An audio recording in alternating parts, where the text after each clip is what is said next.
Hey, I'm Erin Soderberg Downing, the author of the Disney Daring Dreamers Club series. I'm going to read you the first chapter from the second book in the series, Piper Cooks Up a Plan. Here goes. Chapter 1, Cooking Up Chaos.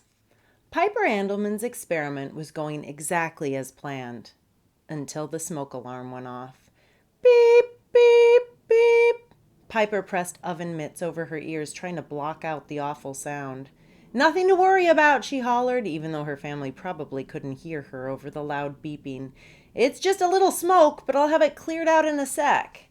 Moving quickly, Piper slid a charred, smoking beaker away from the heat. She was turning off her hot plate when her dad, Jeremy, raced into the kitchen. He glanced around, grabbed a rolled-up newspaper off the counter, and fanned it under the wailing smoke detector. Piper flung open a window and waited for the smoke to clear.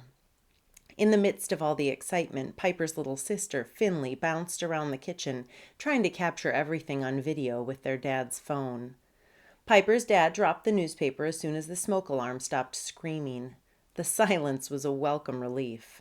"Things going well in here?" he asked in an even voice. "All good," Piper said. She stood in front of her makeshift lab, holding her arms out wide to try to hide the chaos on the counter. Science was messy, but sometimes it was hard for parents to understand that, especially when science took over the kitchen right before dinner time. Piper's dad peered around her, raising his eyebrows when he spotted the scorched beaker in a countertop covered in sticky blue blobs. Nestled among the blobs was a mixing bowl filled with rising bread dough. A roasting pan full of chopped carrots, potatoes, and fresh herbs was prepared to go in the oven. "It's all good, really," Piper repeated with a smile. She sighed and added, "Dinner will be ready as soon as Mom gets home from work. I just got bored while I was waiting for the bread dough to rise, so I decided to play around a little bit. I'm testing how temperature and cooking time impact the texture of hard candy." "Uh-huh," her dad said, folding his arms over his chest. "And what did you discover?" Piper glanced at the still smoldering beaker and shrugged. "I formed my hypothesis, and I've started conducting tests to see if I'm right. But I can't share the results since I haven't finished my experiment. A true scientist doesn't trust a hunch, Dad. You know I've got to prove it first." Finley climbed onto the counter, balancing on all fours like a cat. She plucked one of the blue blobs and popped it into her mouth. The feisty 6-year-old smacked her lips together as she sucked on the slightly chewy candy. "Meow is helping," Finley told their dad. "Meow is the taste tester and the camera lady. Meow." Finley was going through an animal phase. For the past week, she had been starting and finishing most of her sentences with a loud meow. Piper had decided this was an improvement over her sheep phase, when she would only say "bah." "I see," their dad said, a smile pulling at the corners of his mouth. With a nod at the counter, he said, "Thanks for cooking tonight." He raked a hand through his short brown hair. His checkered shirt was misbuttoned and his glasses were smudged with fingerprints. Piper glanced at her own messy outfit through equally smudged glasses. There were sugary stains all over her apron, and she could feel her floppy knit panda hat sliding off one side of her head. It was no wonder people said she reminded them of her dad.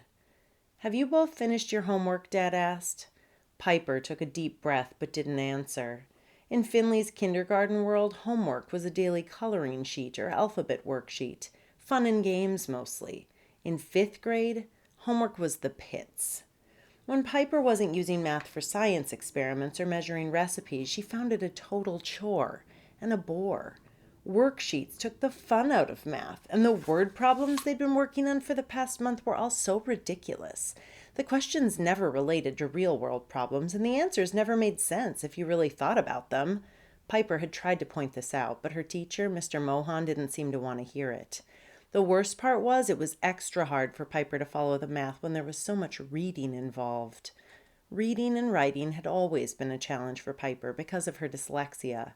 Math seemed to take her a little longer than most people as a result of how her mind worked. Even still, she'd never had too much trouble keeping up in math class before. But because of all the word problems they'd been doing lately, Piper had started to seriously fall behind in math. And it seemed that the further behind she fell, the harder her assignments and quizzes had gotten. Since her homework was never easy or fun, she could come up with a million other things she would rather be doing. "I'll do my homework after dinner," Piper promised. "You know I need a brain break after school." "Okay," her dad said, nodding. "I'll be in my office if you need me. This deadline is killing me."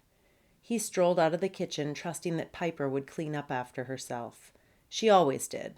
Well, usually. Or maybe it was more like sometimes. But she'd noticed that her dad seemed extra stressed out about work recently, so she would definitely clean up today. She wanted to stay on his good side.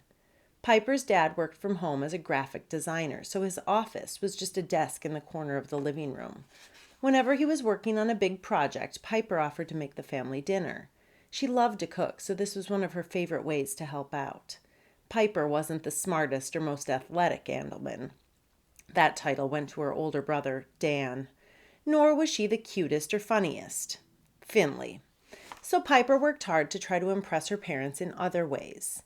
Even though making family dinners was never as exciting as her other food science experiments, Piper knew that every chance she got to fool around in the kitchen was an opportunity to learn something new.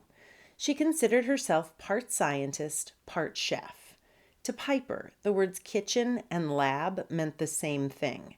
After all, cooking was its own kind of science. When Piper was baking or boiling something, she knew it was important to use the right ingredients, the correct amounts, the right temperatures, and the proper amount of time, just like any other kind of science experiment. If she got the mix wrong, dinner would be a bust or blow up. Dinner had only blown up once, and it was a very messy lesson learned. As soon as their dad had returned to the living room, Piper grabbed the phone out of her sister's sticky hands. "Let's see what you got," she said, hitting play on the video. Both girls giggled as they watched the footage of Piper's candy experiment. The smoke alarm was a nice touch. It gave the video some extra character. Piper wasn't at all bothered by the fact that her experiment had gone up in smoke. In fact, she was pleased. Mistakes in both science and cooking taught you something and often led to unexpected discoveries. Food science was all about testing things and adjusting to find the right mix for your experiment. You could get different results every time, and it was no big deal. Unlike math, where making mistakes just led to a wrong answer. "Do you think you have enough for your audition video, Meow?" Finley asked, popping a slice of carrot into her mouth. She made a face as she pulled a sprig of rosemary back out of her mouth. "Icky prickly herbs," she said, spitting the carrot into the sink. "Yeah," Piper said, nodding. "I should have more than enough. Thanks for helping, Finn." She washed her hands and pushed the rest of her equipment to the side while she finished preparing dinner. As she formed balls of dough into dinner rolls, she thought about how she would put her video together. For the past 2 weeks, Piper had been working on an audition video for her favorite television cooking competition, The Future of Food. The TV show was touring around the country, searching for the most inventive kid cooks in America. Piper was thrilled when she found out they would be filming an upcoming episode in a nearby town. She had always wanted a chance to try out for the show. The Future of Food was different from most cooking shows because kids were expected to use creativity and innovation in the kitchen instead of just cooking big fancy meals in a traditional way. Each week, the show had a different theme. Sometimes contestants were asked to cook or bake using unusual cutting-edge gadgets. Other times, the host of the show introduced a crazy out-there theme. Once, the Future of Food contestants had to cook without using any electronic tools at all. Another time, contestants were told that they lived in a future that only had potatoes and cows, so they could only use potato, dairy, and beef products in their dishes. One of Piper's favorite episodes required contestants to cook in a spacesuit using only freeze-dried astronaut food. Each week, 3 lucky and talented kid cooks were invited to compete in the Future of Food's kitchen. The winner earned a $10,000 cash prize. Being on a show like The Future of Food was one of Piper's big dreams, and she had every intention of making it come true. But even more importantly, she intended to win. Then she could finally prove to her family that she was the best at something too. This has been the first chapter in Daring Dreamers Club, Piper Cooks Up a Plan.